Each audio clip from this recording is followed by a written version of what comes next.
اللهم صل على سيدنا محمد.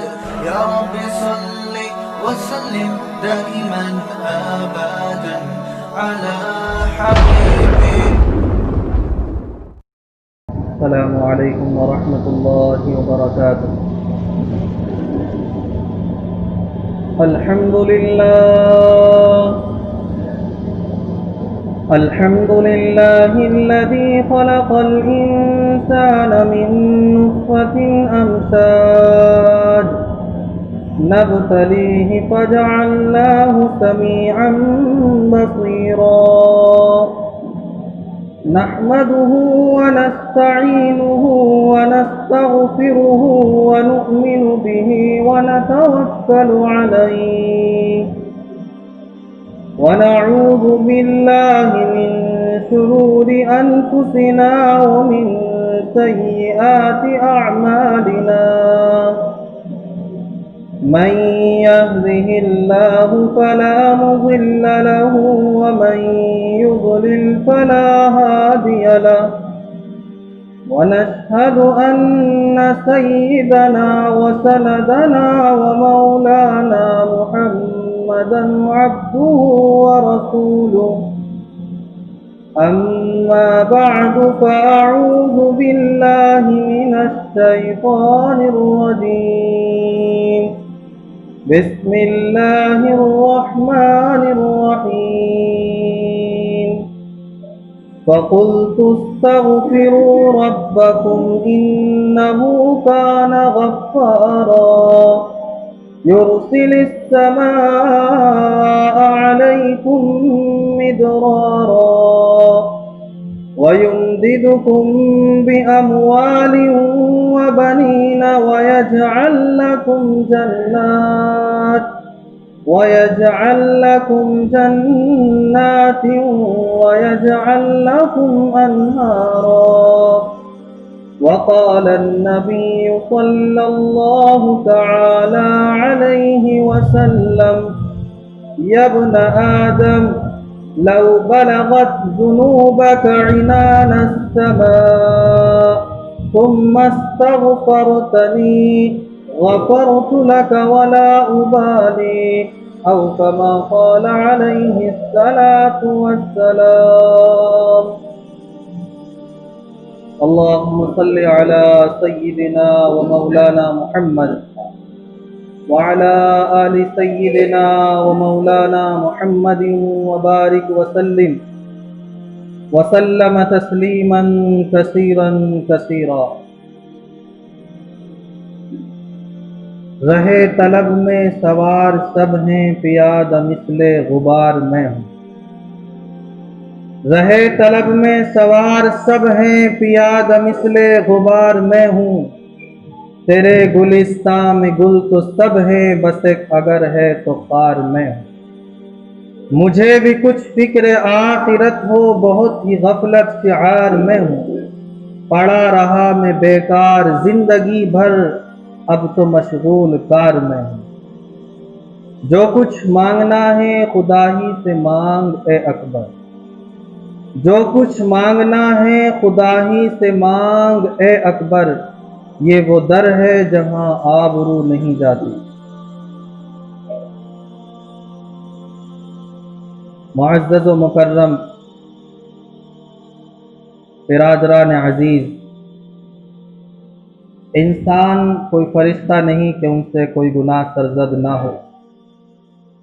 بہت ساری نیکیاں انسان سے ایسی ہو جاتی ہیں جس کا اس کو پتہ بھی نہیں چلتا. گھر کے اندر کھانے پینے کے سامان رکھے ہوتے ہیں اور حشرات الارض، زمین کے کیڑے مکوڑے ان کھانے پینے کی چیزوں میں سے کھا جاتے ہیں. اللہ تعالیٰ اس پر بھی ثواب عطا کرے. کسان اپنے کھیت کے اندر دانہ ڈالتا ہے اور اس سے پرندے چگ جاتے ہیں. کسان کا کوئی نقصان نہیں ہوتا، اسے خبر تک نہیں ہوتی، لیکن اللہ تعالیٰ اس پر بھی اس کو ثواب عطا کرتا. تو جس طرح انسان کو خبر تک نہیں ہوتی اور بہت ساری نیکیاں اس کے اعمال نامے کے اندر لکھی جاتی ہیں، اسی طرح بہت سارے گناہ بھی ایسے ہوتے ہیں کہ غفلت میں انسان کو پتہ تک نہیں چلتا اور گناہ سرزد ہو جاتا ہے۔ تو انسان کوئی فرشتہ نہیں کہ اس سے گناہ ہی سرزد نہ ہو۔ گناہ ہوتے ہیں، لیکن اللہ تعالیٰ نے گناہوں کے لیے بھی ہمیں ایک نسخہ کیمیا عطا فرمایا ہے جسے استغفار کہتے ہیں۔ استغفار کے معنی ہے اللہ کے سامنے شرمندہ ہونا، اپنے گناہوں پر نادم ہونا اور اللہ سے توبہ کرنا۔ استغفار کی بڑی فضیلت قرآن و حدیث کے اندر آئی ہے۔ قرآن کریم کے اندر اللہ رب العزت سورہ نوح کے اندر ارشاد فرماتے ہیں استغفروا ربکم انہ کان غفارا، کہ استغفار سے اللہ رب العزت گناہوں کو معاف فرماتے ہیں۔ نواسۂ رسول صلی اللہ علیہ وسلم حضرت حسن رضی اللہ عنہ ایک مرتبہ تشریف فرما، ایک شخص آپ کے پاس آیا اور کہنے لگا کہ قحط سالی عام ہو چکی ہے، زمین پیاسی ہے، بارشیں نہیں ہوتی، آپ اللہ سے دعا کریں کہ بارش ہو جائے۔ آپ نے کہا استغفار کرو۔ دوسرا شخص آیا، اس نے کہا میں بہت غریب ہوں، اللہ تعالیٰ سے دعا کریں کہ اللہ تعالیٰ مال و دولت کے اندر فراوانی عطا کرے جس سے میری ضرورتیں پوری ہو جائیں۔ آپ نے فرمایا استغفار کرو۔ تیسرا شخص آیا، اس نے کہا میرے بیٹیاں ہی بیٹیاں ہیں، دعا کرے کہ اللہ تعالیٰ کوئی بیٹا بھی عطا فرمائے جو زندگی کا سہارا بنے۔ آپ نے فرمایا استغفار۔ چوتھا شخص آیا، اس نے کہا کہ ہماری کھیتی باڑیاں تباہ ہو چکی ہیں، نقصان ہو چکا ہے، کوئی وظیفہ بتائے کہ اللہ تعالیٰ ہماری کھیتیوں کے غلوں کے اندر برکت عطا فرمائے۔ آپ نے فرمایا استغفار کرو۔ مختلف سوالات ہوتے رہے اور آپ کا ایک ہی جواب۔ پاس میں بیٹھے ہوئے شخص نے عرض کیا حضرت بیماریاں مختلف اور علاج ہے۔ آپ نے کہا کہ وقت پر رحمت کی بارش بھی اسی کے حکم سے ہوتی، رزق کے دہانے کھولنے والی ذات بھی اسی کی ہے، اسی کے خزانے سے اولاد عطا ہوتی ہے، وہی گناہوں کو معاف کرنے والا ہے۔ تو جب اللہ راضی ہو جائے گا تو سارے کام بن جائیں گے، بگڑتا ہی کوئی نہیں۔ اور یہ بات میں اپنی طرف سے نہیں بلکہ قرآن کریم میں اللہ تعالیٰ نے اس کی ہمیں تعلیم دی، اور سورہ نوح کے اندر اللہ تعالیٰ ارشاد فرماتے ہیں استغفروا ربکم انہ کان غفارا، میرے بندوں سے آپ کہو کہ جو استغفار کرتے میں ان کے گناہوں کو معاف کرتا ہوں۔ یرسل السماء علیکم مدرارا، اور ان سے کہو کہ میں وقت پر رحمت کی بارشیں برساتا ہوں۔ وَيُمْدِدْكُمْ بِأَمْوَالٍ، ان سے کہو کہ نیک اولاد بیٹے عطا فرماتا ہوں۔ وَبَنِينَ، اللہ تعالیٰ مال کے ذریعے اولاد کے ذریعے مضبوط فرماتے ہیں۔ وَيَجْعَلْ لَكُمْ جَنَّاتٍ، پھل پھول غلے عطا فرماتے ہیں، دنیا کا ماحول خوشگوار ہوتا ہے۔ وَيَجْعَلْ لَكُمْ جَنَّاتٍ وَيَجْعَلْ لَكُمْ أَنْهَارًا، اور اللہ تعالیٰ پینے کے لیے صاف و شفاف پانی عطا فرماتا ہے۔ تو زندگی کی جو ضروریات اہم ہیں، مال و دولت، بیوی بچے، اولاد، خزانہ، رہنے سہنے کے گھر بار، اللہ تعالیٰ استغفار کی برکت سے ان تمام ضرورتوں کو پورا فرماتے ہیں۔ اس لیے میں نے مختلف بیماریوں کا ایک ہی علاج تجویز فرمایا کہ استغفار کرو۔ استغفار کی برکت سے اللہ تعالیٰ آنے والے عذاب کو ختم فرماتے ہیں۔ سورہ انفال آیت نمبر 33 کے اندر اللہ فرماتے ہیں مَا كَانَ اللَّهُ مُعَذِّبَهُمْ وَهُمْ يَسْتَغْفِرُونَ، استغفار کرنے والے ہوں اور اللہ تعالیٰ ان پر عذاب نازل فرمائے، ایسا نہیں ہو سکتا۔ استغفار کی برکت سے اللہ تعالیٰ آنے والے عذاب کو بھی ختم فرما دیا گیا۔ استغفار کی ایک برکت یہ کہ استغفار سے انسان مستجاب الدعوات بنتا ہے۔ مستجاب الدعوات اس شخص کو کہتے ہیں جس کی ہر جائز دعا قبول، جب بھی وہ اللہ کے سامنے ہاتھ اٹھائے اس کے واپس ہونے سے پہلے قدرت کے فیصلے ہو جائیں، اس شخص کو مستجاب الدعوات کہتے ہیں۔ یہ دنیا کے اندر بہت کم انسانوں کو نصیب ہوتا ہے۔ استغفار کی برکت سے اللہ تعالیٰ مستجاب الدعوات بناتا ہے۔ استغفار ہے کیا؟ استغفار مختلف زبان میں اللہ سے اپنے گناہوں کی معافی مانگ، جیسا کہ ہم اردو زبان میں کہیں کہ اللہ ہمارے گناہوں کو معاف فرما، دوسرے انداز میں کہیں کہ اللہ ہمارے صغیرہ چھوٹے بڑے گناہوں کو معاف فرما، تیسرے انداز میں کہ اللہ تعالیٰ دن کے اجالوں میں رات کی تاریکیوں میں جانے انجانے میں جو بھی گناہ ہو گئے معاف فرما۔ مقصد سب کا ایک ہے کہ اللہ تعالیٰ ہمارے گناہوں کو معاف کرے۔ اسی طرح عربی زبان کے اندر بھی مختلف انداز سے استغفار کرتے ہیں۔ استغفر اللہ، اللہ ہمارے گناہوں کو معاف کرے۔ استغفر اللہ ربی من کل ذنب، اللہ ہر طرح کے گناہ کو معاف فرما۔ استغفر اللہ الذی لا الہ الا انت سبحانک انی کنت من الظالمین۔ استغفر اللہ الذی لا الہ الا انت الحی القیوم واتوب الیہ۔ مختلف انداز میں جس طرح درود بہت سارے ہیں، اسی طرح استغفار اللہ سے معافی مانگنے کے انداز بھی نرالے ہیں۔ جو انداز انسان کو پسند ہو اور اپنے لیے اچھا لگتا ہو کہ اس کے ذریعے میری معافی ہو سکتی ہے، اللہ تعالیٰ سے استغفار کرے تو استغفار کی ایک برکت یہ ہوتی ہے کہ اللہ تعالیٰ مستجاب الدعوات بنا۔ ایک بہت بڑے امام گزرے ہیں، عرب کے اندر سرکاری مذہب انہی کا چلتا، امام احمد ابن حنبل رحمۃ اللہ۔ ایک مرتبہ سفر کر رہے تھے، دوران سفر رات ہو گئی، ایک مسجد پہنچے، نماز عشاء ادا فرمائی اور آپ نے چاہا کہ مسجد کے اندر رات گزار دو، وہیں پر قیام کریں۔ مسجد کے خادم نے سختی سے منع کیا اور آپ بادل ناخواستہ مسجد سے باہر آ گئے۔ قریب ہی میں ایک نان بائی کی دکان، کھانے کا ہوٹل، سردیوں کا موسم۔ امام صاحب رحمۃ اللہ علیہ نے دکاندار سے کہا کہ اگر آپ کی اجازت ہو تو کچھ گھنٹے میں آپ کی دکان پر گزار دوں، میں مسافر ہوں، نماز فجر ادا کر کر واپس چلا جاؤں، اپنے سفر پر روانہ ہو جاؤں۔ وہ بھی بڑا رحم اور نیک دل انسان تھا، اس نے کہا بہت خوب، میرا کیا نقصان۔ آپ اس کے پاس بیٹھے رہے، لیکن آپ دیکھیں کہ اللہ تعالیٰ نے استغفار کے اندر کتنی فضیلت اور کتنی برکت رکھی۔ جب امام صاحب رحمۃ اللہ علیہ اس شخص کے پاس بیٹھے تو دیکھا کہ آٹے کے پیڑے اس نے بنائے، پھر کہا استغفر اللہ۔ روٹی کی شکل تیار کی، کہا استغفر اللہ۔ تنور کے اندر اسے سیکنے کے لیے لگایا، کہا استغفر اللہ، اور سیکنے کے بعد باہر واپس نکالا، استغفر اللہ۔ ہر کام کے اندر، اپنے جس کام کے اندر مشغول تھا، استغفر اللہ استغفر اللہ استغفر اللہ۔ امام صاحب رحمۃ اللہ علیہ دیکھ کر مسکرائے۔ اس نے کہا آپ مسکراتے کیوں ہیں؟ انہوں نے کہا کہ میں مسکراؤں نہ کہ آپ اللہ تعالیٰ کے کام میں لگے ہوئے ہیں اور اپنے کام کے اندر بھی آپ کی زبان اللہ کے ذکر کے اندر تر و تازہ ہے اور آپ استغفار کی کثرت کر رہے ہیں۔ تو انہوں نے کہا کہ آپ کو معلوم نہیں کہ اللہ تعالیٰ نے اس کی برکت سے مجھے اس مقام پر کھڑا فرمایا ہے کہ اللہ تعالیٰ نے مجھے مستجاب الدعوات بنا۔ میں جو بھی دعا اللہ سے کرتا ہوں اللہ تعالیٰ اسے پورا فرما دیتے ہیں۔ بس ایک دعا باقی رہ گئی ہے۔ سنا ہے کہ ہمارے زمانے کے بہت بڑے شیخ الحدیث اور بہت بڑے محدث، اللہ کے بڑے ولی نیک عالم ہیں جنہیں دنیا امام احمد ابن حنبل کے نام سے پکارتی۔ سوچتا ہوں کہ ان سے ملاقات ہو جائے۔ میرا کام کچھ ایسا ہے کہ اپنے کام کے اندر فرصت نہیں ملتی کہ ان کے شہر، ان کے وطن جا کر انہیں تلاش کروں۔ اس لیے اللہ سے ایک ہی تمنا باقی رہ گئی ہے کہ اس نیک عالم سے ملاقات ہو جائے۔ اس لیے اس کی بھی بڑی فضیلت حدیث شریف کے اندر موجود ہے کہ اللہ تعالیٰ بسا اوقات مغفرت کے فیصلے فرما دیا کرتے ہیں۔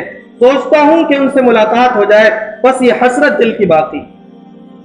امام احمد رحمۃ اللہ علیہ اٹھے اور اسے سینے سے لگائے اور کہا کہ آپ خوش ہو جائیں اور اللہ کا شکر ادا کریں کہ اللہ نے آپ کی یہ تمنا بھی پوری کر دی۔ میں ہی احمد ابن حنبل۔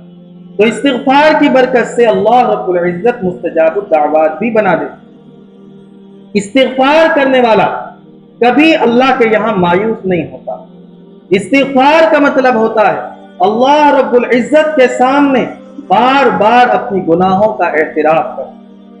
تاریخ کے اندر محدثین نے ایک عجیب واقعہ لکھا کہ جسے سننے کے بعد یوں محسوس ہوتا ہے کہ ہر انسان زندگی کے اسی راستے پر چل رہا ہے کہ پیغمبر علیہ السلام مسجد نبوی کے اندر تشریف فرما ہے کہ امیر المؤمنین عمر فاروق رضی اللہ تعالیٰ عنہ روتے ہوئے تشریف لائے اور عرض کرنے لگے یا رسول اللہ صلی اللہ علیہ وسلم، ایک گنہگار مسجد کی چوکھٹ پر کھڑا ہے اور حاضری کی اجازت چاہتا ہے۔ پیغمبر علیہ السلام نے عرض کیا کہ اسے حاضر کیا جائے، ہم دیکھنا چاہتے ہیں اس کا جرم کیا۔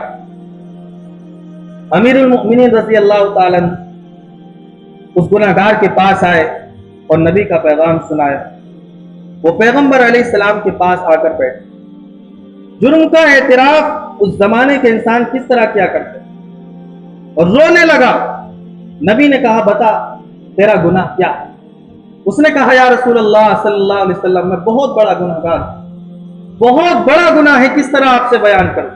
پیغمبر نے حدیث قدسی اس کے سامنے رکھی اور فرمایا کہ اللہ رب العزت فرماتے ہیں لو بلغت ذنوبک عنان السماء ثم استغفرتنی غفرت لک ولا ابالی. اگر میرے بندے کے گناہ آسمان کی بلندیوں کے برابر ہوں، آسمان کے ستاروں کے برابر ہوں، سمندروں کے قطروں کے برابر ہوں، زمین کے ذروں کے برابر ہوں، پہاڑوں کے ریت کے برابر ہوں، اگر میرے بندے کے گناہ زمین و آسمان کو بھر دے تو اللہ رب العزت فرماتے ہیں اگر وہ سچی توبہ کر لیتا ہے تو میں اسے معاف فرما دیتا ہوں ولا ابالی، اور مجھے کوئی پرواہ تک نہیں ہوتی کہ میں نے اپنے اتنے بڑے مجرم کو معاف فرما دیا.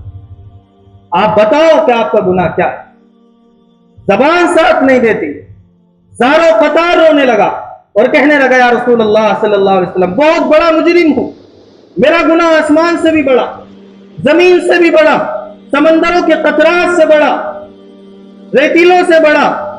دنیا کے اندر اگر کسی چیز کی مثال دی جا سکتی ہے ہر چیز کے سامنے میرا گناہ بہت بڑا ہے. پیغمبر نے تسلی دی اور فرمایا کہ آپ بتائیں، اس لیے کہ جو اللہ کے حضور توبہ کرتا ہے اللہ تعالیٰ اس کے گناہوں کو معاف فرماتا ہے. التائب من الذنب کمن لا ذنب لہ. اور اللہ کی نگاہوں میں وہ بندہ ایسا ہو جاتا ہے کبھی اس نے گناہ کیا ہی نہیں، اللہ تعالیٰ ہمیشہ ہمیشہ کے لیے ختم فرماتا ہے. بتاؤ تمہارا گناہ کیا ہے؟ پھر رونے لگا. نبی علیہ السلام نے تسلی دی اور کہا لا تقنطوا من رحمت اللہ، اللہ کی رحمت سے نا امید مت ہو، اپنے گناہ کا اعتراف کر، بتا تیرا گناہ کیا ہے. جب پیغمبر علیہ السلام تسلیہ دیتے رہے اور اس کے سامنے حدیث قدسی پڑھی، قرآن کی آیتیں پڑھی اور اپنی رحمت والے انداز کو اپنا کر اس کے سامنے پیش فرمایا، گھبراتے ہوئے ڈرتے ہوئے اس نے کہا یا رسول اللہ صلی اللہ علیہ وسلم زندگی کا ایک گناہ میں نے بہت عرصے تک کیا، میں کفن چور تھا، میں نے ایک دن نہیں، 2 دن نہیں، 1 مہینہ 2 مہینہ، 1 سال 2 سال نہیں، مسلسل 60 سال تک کفن چراتا رہا اور 70 سال سے زائد میری عمر ہو چکی ہے. 60 سال میں کفن چراتا رہا، بیچتا رہا، چراتا رہا، بیچتا رہا، کبھی مجھے گناہوں پر شرمندگی نہیں ہوئی. ایک دن 60 سال کے بعد ایسا بھی آیا کہ میں کفن چوری کے لیے قبرستان پہنچا، ایک نوجوان لڑکی کی میت ہوئی اور جب اس کے ورثاء اسے قبر کے اندر دفنا کر واپس آنے لگے، میں چپکے سے قبر کے قریب پہنچا، حسب عادت قبر کو کھولا اور کفن کو اتارا اور جسم کو برہنہ کیا. میرے اوپر شیطان سوار ہوا، میں نے میت کے ساتھ زیادتی کی، منہ کالا کر کے جب واپس نکلنے لگا تصور کی دنیا سے آواز آئی، اس کے جسم سے میرے کانوں کے اندر ایک آواز ٹکرانے لگی کہ اللہ کے بندے تو یہاں بھی گناہوں سے باز نہیں آتا اور مجھے ناپاک کر کر چلا گیا، کل قیامت کے دن میں ناپاکی کی حالت میں اٹھائی جاؤں گی تو اللہ کے سامنے کیا جواب دے. یا رسول اللہ زندگی کا سب سے خطرناک واقعہ، جب سے یہ واقعہ میرے ساتھ ہوا زندگی کا چین و سکون ختم ہو چکا، راتوں کی نیندیں اڑ چکی، میں سوتا ہوں مجھے نیند نہیں آتی اور تڑپ کر بستر پر بیٹھ جاتا ہوں، بھوک اور پیاس ختم ہو چکی ہے، مجھے کوئی کام اچھا نہیں لگتا، بار بار وہ آوازیں کانوں سے ٹکراتی ہیں کہ تو میرے جسم کو ناپاک کر کر چلا گیا، کل قیامت کے میدان میں اللہ کے سامنے کیا گواہی دے گا. وہ الفاظ میرے کانوں کے اندر گونجتے ہیں یا رسول اللہ میرا بہت بڑا گناہ ہے، سوچا کہ آپ کے دریائے کرم کے پاس آ کر سوچتا ہوں کچھ بہ کر نکل جاؤں، لیکن آپ کے پاس آیا ہوں، لگتا ایسا ہے میرا گناہ معاف ہونے والا نہیں.